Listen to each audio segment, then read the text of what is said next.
Socrates খ্রিস্টপূর্ব ৪৭০ অব্দে প্রাচীন গ্রিসের অ্যাথেন্সে জন্মগ্রহণ করেন। তার পিতার নাম ছিল সোফ্রনিসকাস, যিনি ছিলেন একজন ভাস্কর, আর মা ফিনারেটি ছিলেন একজন ধাত্রী। যৌবনে তিনি ভাস্কর্য শিল্পে দীক্ষা নিয়েছিলেন এবং কিছুকাল সেনা দলেও কাজ করেছিলেন। তবে জাগতিক কাজের চেয়ে জ্ঞান অন্বেষণ ও সত্যের সন্ধানই ছিল তার জীবনের মূল লক্ষ্য। তিনি বিশ্বাস করতেন যে নিজেকে জানাই হল প্রকৃত জ্ঞান বা প্রজ্ঞা। সক্রেটিস নিজে কোনো বই লিখে যাননি। তার শিক্ষাগুলো মূলত তার শিষ্য প্লেটো ও জেনোফোনের লেখনী থেকে জানা যায়। তার শিক্ষা দেওয়ার পদ্ধতি ছিল অনন্য, যা বর্তমানে সক্রেটিক মেথড বা সক্রেটীয় পদ্ধতি নামে পরিচিত। এই পদ্ধতিতে তিনি সরাসরি উত্তর না দিয়ে প্রশ্নের পর প্রশ্ন করে মানুষের ভেতর থেকে সত্য বের করে আনতেন। তিনি বলতেন, আমি শুধু এটুকুই জানি যে আমি কিছুই জানি না।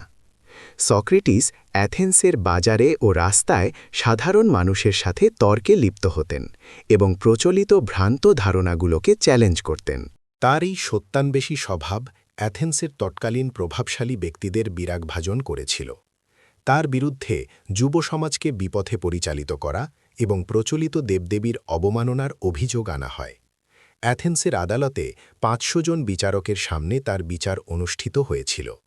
বিচারে সক্রেটিসকে দোষী সাব্যস্ত করে মৃত্যুদণ্ড অথবা নির্বাসনের প্রস্তাব দেওয়া হয়।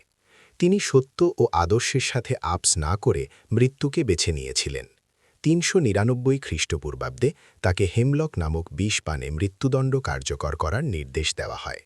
মৃত্যুর ঠিক আগ মুহূর্তেও তিনি তার শিষ্যদের সাথে অমরত্ব ও আত্মার বিষয় নিয়ে আলোচনা করছিলেন।